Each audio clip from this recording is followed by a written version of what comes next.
Welcome to St. Louis on the Air. I'm Sarah Fenske. 2 years ago, the Missouri History Museum convened an intergenerational panel of civil rights leaders to discuss the movement's past, present, and future. The museum called it The Bridge. Tomorrow, on August 8th, it's hosting a second Bridge event. This one has a much different focus, the local Latino community. St. Louis has the smallest Latino community of the nation's 25 largest metros, the only one, in fact, that's less than 5% Latino. So how do local Latinos deal with being not just a minority, but one that's dwarfed in size by other communities? And how do they straddle the Spanish-speaking worlds of their parents and grandparents with life in the middle of the country? Joining me today to talk about the Bridge event is Lindsay Newton, the Missouri History Museum's Early Childhood and Family Programs Manager.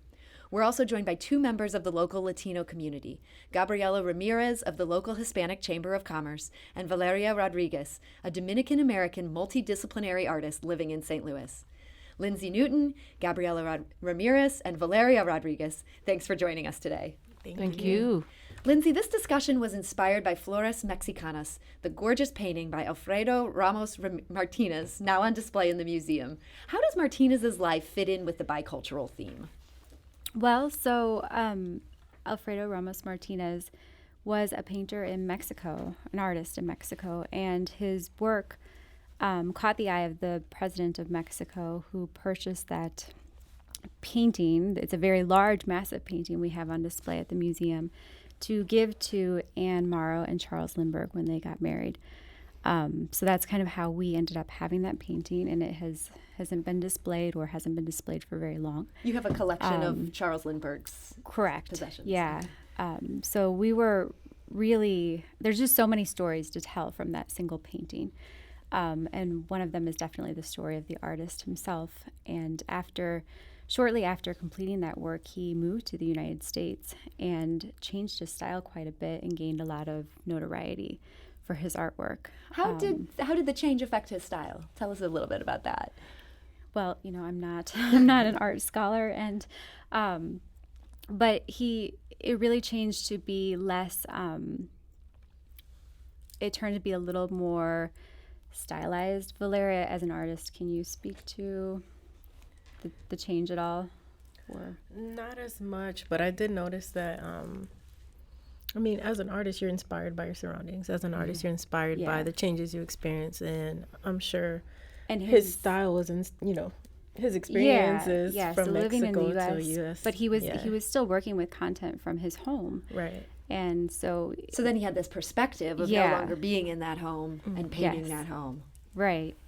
And so the content was there, and just this idea of how he was bridging his two cultures, where he had been and where he was currently living, bringing that forward in his art. We just thought that's a fascinating topic to explore today, and what's going on in the vibrant Latinx artist community here in St. Louis now, and how they are working with biculturalism or multiculturalism, bridging the cultures of just how that plays out in their art, their identity, their creativity, and how it's going to look moving forward.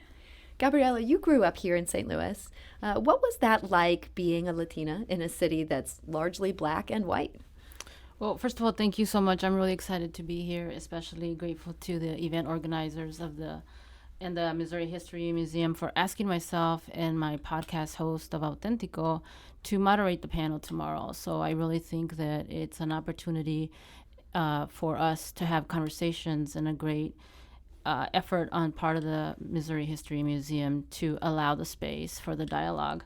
I did grow up in high school here in Missouri. It wasn't the best of experiences, but I think that that's also, learning from that, and how do we grow from those experiences to where we are now, where we are becoming a growing population, and especially with the Latinx network, they grew so fast, and there really was a need for that community to develop. And I would say we, because as a podcast host, we've also been supported by them. But to have collaborators and supporters like the Missouri History Museum and the other museums, as well as other organizations, including the Hispanic Chamber of Commerce, supporting them.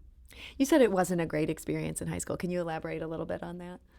Well, so I moved here in 1985. I lived in Troy. So coming from California at that time to Troy, Missouri, right, a lot of people had never understood other cultures, and it was really just closed-minded. And so there were definitely some struggles. Yeah, I'm sure you're underestimating how difficult that was. Valeria, you'd been in Miami. What brought you here to St. Louis? Love brought me to St. Louis, honestly. Yeah. I was living in Des Moines, Iowa for a little over 5 years. And I was granted the opportunity to work remotely. So I chose St. Louis, and I was dating my boyfriend long distance. So it was that's what drove me here. So you'd been in Iowa before that. So St. Louis maybe wasn't as big a shock as it would have been moving directly from Miami. Correct. What's your experience been as an Afro-Latina in a city where a lot of people may not understand how being Black and Latina can coexist? Right. It's been an interesting and I want to say a beautiful experience, because it's an opportunity to share my story and educate for other Latinos as well. It's been very interesting. And I think that's what it is. I try to be as positive as I can with experiences, because life is life and things happen. But yeah. Can you contrast a little bit? Miami and St. Louis are actually not unsimilar sizes if you look at the city proper, but they are very different places. Contrast those two metro areas. Yeah. Well, Miami is very, very diverse. It's huge and it's very competitive. Not to say St. Louis isn't. There's some hustle in that life. Oh, yeah. And it's just constant. It never stops. Now, St. Louis, it's constantly thriving, I feel. I feel like a lot of people downplay St. Louis. And I feel like in the Midwest, we tend to be like the underdog. But St. Louis is just as innovative as Miami. It's just as, I want to say almost just as diverse, because we're here. The diversity is here. But yeah, it's still unique. We have winter. They don't. That's a huge difference. So it's like, for them, I feel like that kind of plays also to their benefit, because business doesn't stop there. Here, it slows down. It has its heavy ebbs and flows. How has it changed your art to be in this completely different environment?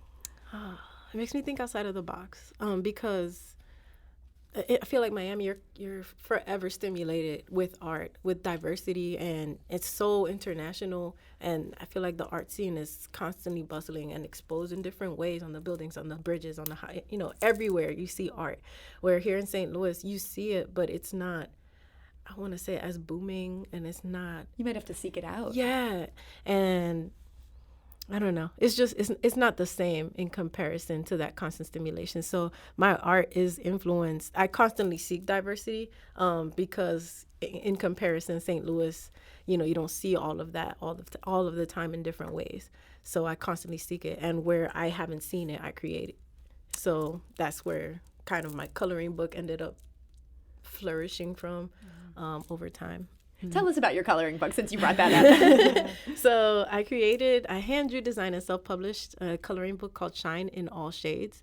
And it celebrates and uplifts women of color in all of our underrepresented shades. And it's paired with affirmations and quotes to further uplift us. And is it designed for kids, or it's designed to be an adult coloring book? It's suitable for all, because it's all about positivity and celebration of our diversity. I targeted to adult women because we set the example for the little ones, no matter what culture you're in. Like, we're mom, we're the leaders, we're the guardians. Not to take away from partners and whatnot, but as women, that's our impact in little ones' lives. So it's still suitable for the youth too. So. Yeah. Going back to the event that's coming up tomorrow, we've got a clip of the main event organizer, photographer Carol Laura, talking about being bicultural. Let's play that now. I grew up here in St. Louis, so for me, I completely grew up in a bicultural atmosphere, and now looking at it, when I look back, I think that is what America is. We all are coming from somewhere. We're all bringing these cultures and these ways of life from somewhere, so to me, I'm like the epitome, of being American, because I feel like, you always hear the cliche, America is a melting pot, but it really has always been that way. And I don't know if people remember that or not, but, me growing up with my family being from Peru, speaking Spanish in the home, and then going right out the door and speaking English and listening to hip hop. And, it's just, how can I explain it? I think that's what being American is, being bicultural. And I think that more people need to be exposed to different cultures, because I think we should all be bicultural. Even if our mother and father aren't from a different country, we should be learning about all the different cultures that we have around us. That was photographer Carol Lara talking about being bicultural. Gabriela, do you think she's right about that? That being bicultural is being American? Oh, definitely. And that was one of the reasons why Junior Lara and I created the podcast, because we wanted to have a platform that was bilingual, really celebrating our biculturalism as well as speaking different languages. I mean, and just like Valeria said, the artists, they gain their inspiration from their perspectives, right? So it definitely adds a whole nother aspect of an experience that they bring, not just to the community, but to the region as a whole. So these conversations are so important. Valeria, what are your thoughts on that? We are truly a reflection of our society. And I want to say it was Nina Simone who says, as creatives, and I'm paraphrasing really hard, but, as creatives, we reflect what we're going through, and we're the ones that should tell our stories. We're the ones that should share that experience so the world understands where we're coming from. And whether your expression is art, music, poetry, you're celebrating yourself, and only you can tell your story the way you can, and the world will respond and engage accordingly. How important is it to you to have a space where dialogue about bridging differences can take place? It's everything. It's absolutely everything, because the world, none of us are monolithic. Like, we are in our own right diverse in creativity and culture, and we're all rich and in diversity, and we should celebrate our differences, not use them as competition or a polar measuring stick on who's better than such. It's like, we're different. We should celebrate our beauty and see where we align and move forward with that space. Gabriela, how does that fit in with the plans for the event on tomorrow, on Thursday? Well, you know what? It fits right in because we're providing a diverse experience. So there's going to be food. There's going to be the exhibit. Junior Lara and I will be moderating the panel with a number of people from the community that are artists. And then we'll also have a display of Latinx artists that are here locally that will be able to showcase what their experiences have really allowed them to create. And really just the opportunity for the larger community to come and experience and learn and even just find out what's going on with us. We're talking with Lindsay Newton, the Missouri History Museum's Early Childhood and Family Programs Manager. We're also joined by two members of the local Latino community, Gabriela Ramirez of the local Hispanic Chamber of Commerce and Valeria Rodriguez, a Dominican-American multidisciplinary artist living in St. Louis. That is a mouthful. Valeria, both of you, I think, have briefly mentioned this Latinx Art Network. Mm-hmm. Can you tell me what that is? The Latinx Art Network is an amazing collective of local artists, and we meet monthly and we put together either exhibits, different experiences through our medium to share with our community. Even now we're in the process of creating an exhibit, an opportunity, and a huge mural, community-based mural, to touch on the hard happenings at the border. That mural is going to be in Bridgeton. Mm-hmm. Tell me how you're addressing the border situation in that piece of art. Well, we're still in the process of really developing it, but it's just showing how, what's going on, the disparities happening, and the hardships that are being faced, but also showing how we're one and how we're helping however we can, as creatives and as individuals in the community. And the purpose is to bring us all together and showing that through art, but also doing it physically to give back how we can. Yeah. It's been kind of a tough time for the Latino community in the U.S., even beyond all the rhetoric about the border situation. Last weekend's El Paso shooting specifically targeted Mexicans. For either of you, how has that affected your well-being, your sense of being welcome in this country? I mean, it definitely makes you challenge it, but you have to keep going. I mean, it's why the coloring book was created, right? We have to find the way to make some sense out of things and find out and figure out how can we collectively and as a community make a difference in whatever space that is. You know, for some people it's going down to the border, for others it's raising money. Some of us is just keeping our sanity and really trying to appreciate and be grateful for our own situations, because if we haven't actually gone through something similar, someone in our family has, so it's very relatable. Yes. Gabriela, you're nodding. And yeah. That happened to my father. He's a Dominican man. He's been here for over 30 years. He was working at a construction site. And yes, he's still a resident. So he's hard-headed. He believes what he believes, and he didn't want to get his citizenship for the longest time. And not until he got picked up by ICE in Miami while he was working, being a man that's lived here for over 30 years, he was discriminated against. And you know, he ended up in jail. They brought up old stuff from his past that was already resolved, and we had to fight. I was in Des Moines at the time, and I had to fight to find all this old paperwork that was not, you know, it wasn't in computers anywhere, and it was all in old archives that was relocated from D.C. to I think it was Texas or something. So it's like I experienced that firsthand. I can only imagine what it's like for a whole family to be ripped apart. As opposed to, for example, an elder, you know. But it's like these people can't defend themselves, and it's heartbreaking. I want to do something, and if art is that medium, or finding resources and individuals that know of organizations and communities that help directly in those areas, it's a relief. But St. Louis has such poverty and such big problems that sometimes it's easy, I think, for people here to say immigration is just not one of the things we have to worry about. Right. You know, St. Louis has enough problems. Why should we take on immigration as well? It sounds like you guys definitely don't agree with that perspective. What can you do to make St. Louisans care about this situation involving immigrants? That's so hard. I wouldn't say that it's maybe there is not an answer. Yeah, and I wouldn't say it's about taking on immigration, but really just reaching out and being empathetic and respecting people for who they are, because at the end of the day, we're all human, right? I mean, if you want to look at the economics of it, the Hispanic population in St. Louis has been a huge contributor, with a huge percentage of Hispanic-owned businesses growing in the county as well as in the city in the last couple of years.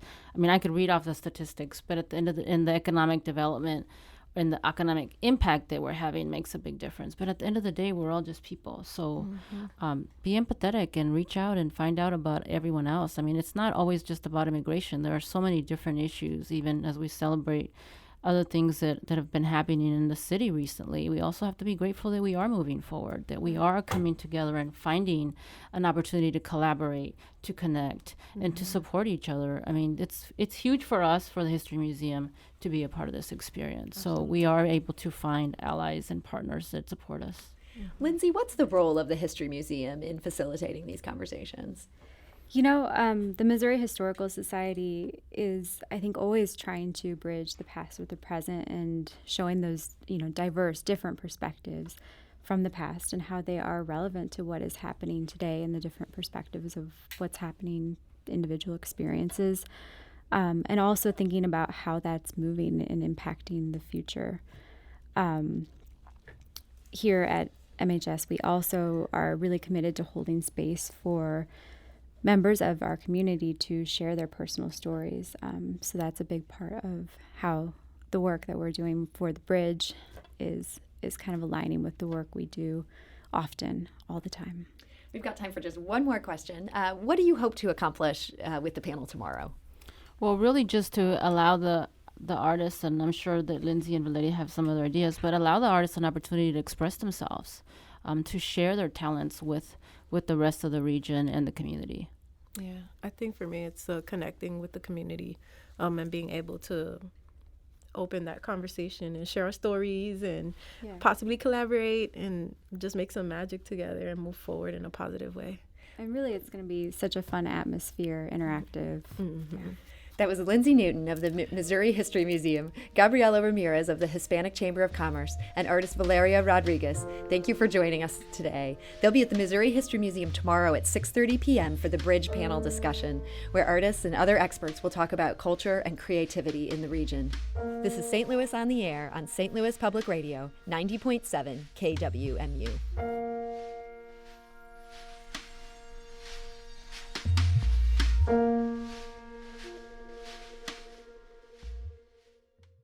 Support comes from the Missouri Forest Products Association, saluting Earth Day on April 22nd with an ongoing commitment to help offset carbon emissions with sustainable harvesting of Missouri forests. Details at choosewood.com. The Gateway brings you the day's news from the St. Louis region and across Missouri.